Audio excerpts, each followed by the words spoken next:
corporité, ce n'est pas seulement le fait d'avoir un corps et d'être mortel, bien sûr il y a ça, mais c'est surtout une manière de penser le rapport à soi, au monde et aux autres, à partir du corps. Pas seulement à partir de la tête de représentation, mais à partir de ce qui finalement nous échappe, ou en tout cas qu'on ne maîtrise pas totalement. Donc il y a un accent, quand on parle de corporité, sur un des premiers volets de la corporité, c'est la vulnérabilité justement, c'est-à-dire la fatigue, l'insomnie, la douleur, que je ne maîtrise pas, mais même aussi cette passivité du temps quand je vieillis, la mort. Donc c'est vraiment cette description du sujet pris dans sa corporéité qui pointe justement le fait que eh bien, nous ne maîtrisons pas tout, que l'existence n'est pas seulement un projet de maîtrise, mais aussi une réceptivité. Et l'autre volet de la philosophie de la corporéité, c'est le plaisir, et ce dont je vis. Vivre, c'est toujours transitif, c'est vivre d'eau, c'est respirer, c'est vivre d'air, de nourriture, pour ne pas parler de ressources, c'est-à-dire de choses à la fois géographiques et sociales, un paysage, d'alimentation. L'alimentation est le paradigme d'une philosophie qui justement célèbre notre immersion dans le monde sensible, qui fait que très vite, quand je ne suis pas privée d'alimentation, le besoin de vivre un plaisir, il y a une sorte de complaisance dans les choses, mais ça souligne aussi que, eh bien, quand je mange, je ne suis jamais seule, même quand il n'y a personne à la table, car j'ai toujours un impact sur les personnes qui ont produit ces denrées alimentaires, sur les circuits de distribution et de production, les échanges, et sur les autres vivants avec lesquels je partage la terre, et sur les animaux en particulier que je ne mange pas. Donc parler de corporéité, c'est décrire l'existant, pas l'existence abstraite, l'existant dans sa corporéité en insistant sur les conditions matérielles, incarnées, géographiques et sociales de son existence. Et à partir de là, vous voyez d'emblée que ce n'est pas seulement le fantasme d'un être défini seulement par la liberté, où la nature ne serait qu'un tremplin pour son existence ou ses projets. Ce n'est pas seulement l'idéal de transparence à soi et d'autonomie qui est mis au jour, c'est ou contesté plutôt, c'est aussi le fait que quand finalement vivre c'est vivre d'eux, c'est toujours vivre avec, et convivialité, l'échange des vivres, convivere. Donc il y a vraiment l'idée que à partir de la description phénoménologique de l'existence dans sa corporéité, je fais surgir un sujet toujours relationnel, et pas au sens psychologique du terme, mais au sens de sa structure, toujours relationnelle, et ça veut dire aussi que l'écologie ou la cause animale, par exemple, ne sont pas des domaines ou des sujets qui nous préoccuperaient seulement, bien sûr ils le sont, mais ils s'invitent finalement à la table de négociation politique, parce que nous les portons en notre sein. Finalement, que nous vivons, et parce qu'il y a cette matérialité du sujet, eh bien, nous avons une pesanteur, nous prenons de la place et nous cohabitons avec les autres vivants. Donc l'éthique n'est pas seulement liée à la rencontre du visage d'autrui, elle n'est pas une discipline abstraite et normative définissant le bien et le mal, elle est la place que je confère au sein de mon existence, en existant, en me nourrissant, en habitant comme ci, comme cela. Elle est la place que je confère aux autres vivants, présents, futurs, habitant près de chez moi ou loin de chez moi. Et vous savez que le mode de consommation a un impact sur ceux qui vivent loin de chez moi, et sur les autres vivants. Et quand je nais, eh bien, le fait d'être né installe d'emblée l'intersubjectivité au cœur du sujet, puisque j'ai le trouble de plusieurs existences derrière la mienne. Je suis, pour ainsi dire, plus vieille que moi-même, portant cette lignée ombilicale des vivants dont parle Ricoeur. Donc, l'éthique est une question de place que j'accorde aux autres par mon existence, donc elle a du sens dès que je mange, et pourtant je n'ai pas l'impression de faire de l'éthique quand je mange ici. Et puis la justice et le partage des nourritures. Et je ne parle pas de ressources, puisque les ressources font accroire ce mot que la terre, les paysages sont seulement instrumentaux, ou alors seulement instrumentales économiques. Il y a ici, dans ce pluriel, la célébration de la dimension esthétique et du sens que sont les paysages pour nous, qui les avons co-institués. Je ne suis pas non plus dans le dualisme nature d'un côté, culture de l'autre, mais vous voyez que déjà en partant du corps, on fait éclater les structurations mentales avec lesquelles nous avons, parfois pour de bonnes raisons, fonctionné. Et c'est vrai que là, je reprendrai le titre de la communication de prénom Denis. Eh bien, Dany, eh bien, c'est que l'anthropologie liée à cette définition d'un sujet toujours matériel, eh bien, n'est pas seulement celle d'un sujet qui serait défini par la liberté, rivale avec celle des autres, parce que ce n'est plus seulement un sujet défini de manière atomiste et comme liberté opposée à celle des autres qui va être la structuration du contrat social. Or, depuis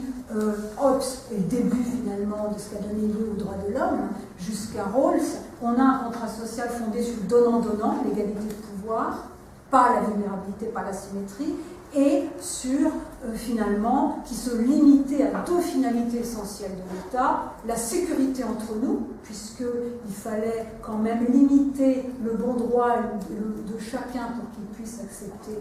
la liberté de l'autre, article 4 de la Déclaration des droits des citoyens, la limite à la liberté est celle d'autrui, mais à partir du moment où on ajoute, parce qu'on porte en son sein les autres vivants, d'une certaine manière, eh bien, la limite à la liberté n'est pas seulement celle de l'homme actuel, mais aussi celle des autres vivants, celle des générations futures, celle du patrimoine naturel et culturel que j'ai reçu en héritage et qui constitue lui aussi l'horizon de mon existence. Et ça, j'en parle pas. Donc, vous voyez, à partir de cette définition-là, on va faire bouger, comme par onde sismique, toute l'armature conceptuelle qui fondait l'éthique, mais aussi surtout la structuration du politique, encore une fois, limitée de Hobbes à Rawls et chez nous, à la sécurité entre nous et à la réduction des inégalités uniques dans le meilleur des cas. Alors je vais développer, parce que je n'ai pas le temps, et c'est pas le lieu de développer ce que j'ai développé dans deux livres, notamment dans les nourritures, philosophie du corps politique, qui était vraiment liée à l'alimentation, est-ce que ça change, et dans le dernier, l'éthique de la considération, mais je vais prendre 3 points essentiels pour tenir le temps. 1, la vulnérabilité. Qu'est-ce que ça change quand on prend au sérieux la vulnérabilité? Pas seulement comme concept critique, comme on fait l'éthique du cœur, mais peut-être comme concept constructif. De même, le vivre de, l'alimentation, la spatialité, pourquoi ça change les termes, les finalités du politique, qu'est-ce que ça nous enseigne? Et pourquoi justement, comment, et ça a été signalé tout à l'heure, réduire cet écart insupportable entre la théorie et la pratique. Tout le monde sait que ça ne va pas au niveau du réchauffement climatique, des conséquences que cela va engendrer, mais personne ne change, ou pas beaucoup. Peu de personnes changent leur finalement style de vie. Quels sont les ressorts de l'addiction à la consommation? Quels sont les ressorts qui font que la convivence, c'est-à-dire le désir de vivre ensemble, la convivialité avant même le contrat social, eh bien, érode, rend impossible celui-ci.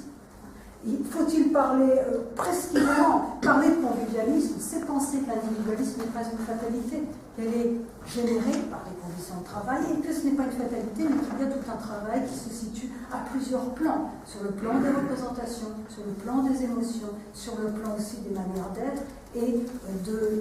des racines archaïques du psychisme. Alors très juste, et le corps travaille tout cela.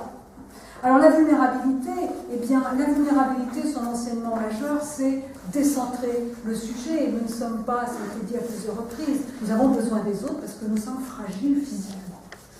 L'altération du corps, la complétude du psychisme, nous avons besoin de soins et d'institutions qui les organisent parce que nous sommes fragiles physiquement. Et vous voyez aussi à quel point l'insistance sur la naissance, nous venons d'un autre, mais aussi la fragilité que nous nous donnons et sur le fait qu'il est imprévisible,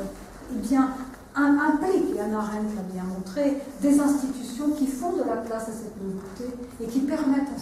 cette personne qui ne connaît pas le monde encore et que le monde ne connaît pas, de s'inscrire quand même dans un monde dont il doit connaître, dont elle doit connaître quand même les règles afin de le faire évoluer et de le changer. Donc il y a une dialectique entre le nouveau et l'ancien, et en fait un nouveau-né c'est déjà un modèle de ce que devrait être une politique de la pluralité, la différence, l'altérité, l'hétérogénéité, et une politique permettant justement aux êtres de se construire et de pouvoir participer au monde en le renouvelant, ce qui n'est pas la mince affaire. Alors, donc la vulnérabilité fait entrer la symétrie dans le contrat social. Je n'ai pas besoin d'être toujours finalement maître de moi pour avoir droit à des droits, pour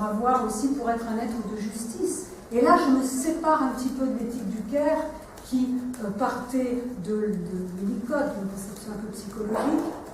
et qui peut-être enferme un petit peu les personnes dans le soin. Le soin est un moment essentiel, surtout quand on est en situation de vulnérabilité, mais la vulnérabilité est une fragilité et une force, car elle est aussi le fait de pouvoir s'ouvrir à autrui, d'être concerné par autrui, et elle est aussi le devoir peut-être de, même quand il y a des atteintes cognitives, eh bien, en tout cas la possibilité de participer au monde et d'avoir des capacités d'agir, même quand on a des déficits cognitifs, des handicaps, et que donc son autonomie doit être soutenue, en tout cas en tant qu'elle est aussi la capacité à avoir des désirs et des valeurs, ce qu'on a même quand on a des atteintes cognitives, mais qu'elle ait aussi la capacité à les traduire dans les actes, et c'est là que la société, le soin, peut soutenir cette autonomie des personnes en situation de dépendance. Ce qui veut dire que l'autonomie ainsi reconfigurée à la lumière de la vulnérabilité n'équivaut pas à la compétence. Et voilà. Donc ça c'est très important et inscrit au cœur du contrat social, ça veut dire donner un droit de cité aux personnes en situation de handicap, aux personnes âgées, etc. Ne pas en faire des citoyens de second rang qui n'auraient droit qu'à notre charité. Alors il y a aussi donc le deuxième important volet de la philosophie de la corporéité, c'est, on va prendre l'exemple de la spatialité de l'alimentation, c'est le fait que, eh bien, d'abord, dans l'alimentation, ce qui m'intéressait, c'est un aliment, ce n'est pas l'objet de la représentation, les saveurs, les sensations font éclater sa dimension élémentale, disait Lévinas, ce qui veut dire que le monde est plus riche que ce que j'y vois ou mets, et les sensations expriment cet être avec les choses et ce dépassement finalement des éléments, des choses par rapport à notre représentation. Mais c'est surtout, j'insisterai surtout, non pas sur les multiples dimensions de l'alimentation, mais sur le fait que prendre au sérieux la corporéité, le fait que finalement au commencement était la fin, c'est à la fois souligner une unité profonde d'un être incarné, qui n'est pas, avant d'être pensant, cogito, eh bien il est un être qui mange et qui en plus ressent les aliments, un sentiment aussi de plaisir. En tout cas, l'accès au plaisir par-delà le besoin est une dimension essentielle de l'existence qui est très importante dans le convivialisme, puisque prendre au sérieux la corporité, c'est dire que les besoins ne sont pas des vides à remplir, mais que l'humain a besoin d'une saveur de son existence, dans ses besoins, dans le travail, etc. Et ça veut dire, vous voyez, c'est très important, parce que dans le contrat social classique, on redistribue les richesses, mais cette dimension démonique, cette dimension de plaisir attachée au fait de vivre, cette dimension esthétique attachée aux choses et qui donne un sens et une saveur à l'existence, est passée sous silence parce qu'on considérait que justement ça serait paternaliste de faire un peu une ingérence, de la prendre au sérieux, de parler de bien vivre. Or, si. Alors, ce qui est important dans l'alimentation, je le disais tout à l'heure, c'est qu'on n'est jamais seul, c'est qu'on a un impact chaque jour, qu'on le veuille ou non, sur les autres, et il y a des convives invisibles. Dès que je mange, et la phénoménologie de l'alimentation les fait surgir en montrant justement que eh bien, l'économie, c'est le lieu de l'éthique. L'économie au sens de l'oikos, partage de la terre, des ressources, plutôt des nourritures, et manière dont je les distribue. Et aujourd'hui, la manière dont nous échangeons les aliments sur un marché dérégulé, sans tenir compte du sens des activités, de ce qu'elles ont coûté aux hommes et aux femmes qui les produisent, aux animaux éventuellement, eh bien, est une injustice, puisqu'on calque l'agriculture et l'élevage sur l'industrie, on ne tient pas compte du sens des différentes activités. Donc penser une économie au sein d'une phénoménologie des nourritures, c'est effectivement rétablir le sens de l'économie et s'opposer à l'économisme, qui est une économie finalement le diktat du profit, pas de la richesse, mais du profit de quelques-uns, donc dicte aux personnes qui travaillent le rendement, la production à partir d'un chiffre maximal qui ne tient pas compte ni du sens des activités, ni de la valeur des êtres impliqués. Voilà, donc ça. Enfin, l'écologie s'invite au cœur du politique, comme justement l'habitation de la terre. Vous voyez le mot, pour penser l'écologie, il faudrait plutôt penser l'habitation de la terre. J'occupe un espace, j'habite, ça veut dire que je cohabite avec les autres, que je construis des ponts, etc. Et ça, c'est une manière d'habiter la terre, et l'écologie, c'est une réflexion sur comment habiter mieux la terre afin que justement le monde que je promeus soit plus soutenable et plus beau. Encore une fois, dimension de la justice et de la beauté. Vivre, c'est vivre de, c'est vivre avec, et c'est bien vivre, c'est-à-dire vivre pour, ce sera mon dernier point.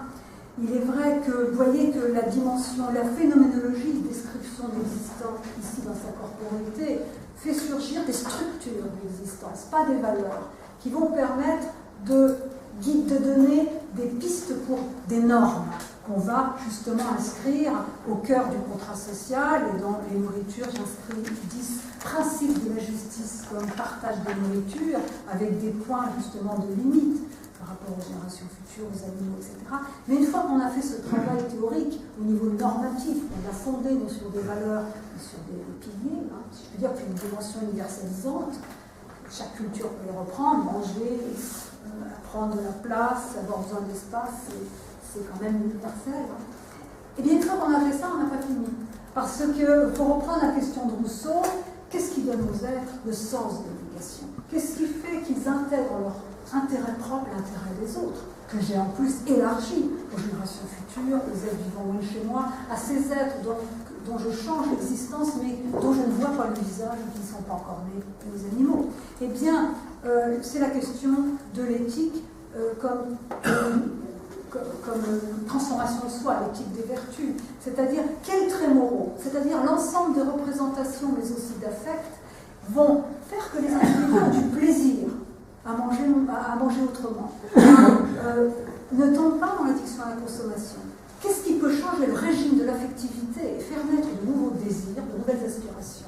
Pas des injonctions, pas seulement de la culture et des connaissances scientifiques, mais finalement le choix de certains biens, la mise en valeur de certains biens, mais fondamentalement une expérience. Une expérience que moi, justement, encore une fois, dont le corps et la connaissance, l'appréciation de l'expérience de sa vulnérabilité est une des voies, eh bien, l'appartenance que nous avons au monde commun,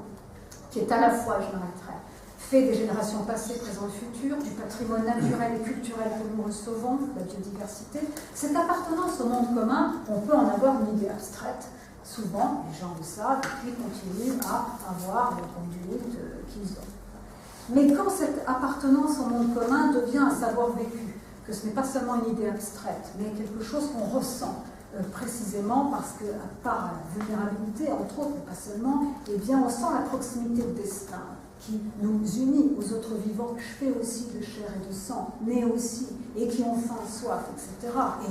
il y a des épreuves de vérité que sont la faim, la soif, la douleur. Vraiment, c'est une école, malgré tout. Je ne fais pas de dolorisme, mais c'est une école qui permet justement de tenir la mesure. Pourquoi ? Parce que la question de l'éthique, c'est toujours une question de mesure. Aristote l'a dit, ils l'ont tous dit, mais comment on la tient à la mesure ? Modération dans les appétits, tempérance, sobriété, fait de ne pas prendre plus que ce que l'on mérite pour la justice, courage, gérer les émotions négatives, la peur, les traverser, ne pas être ni dans la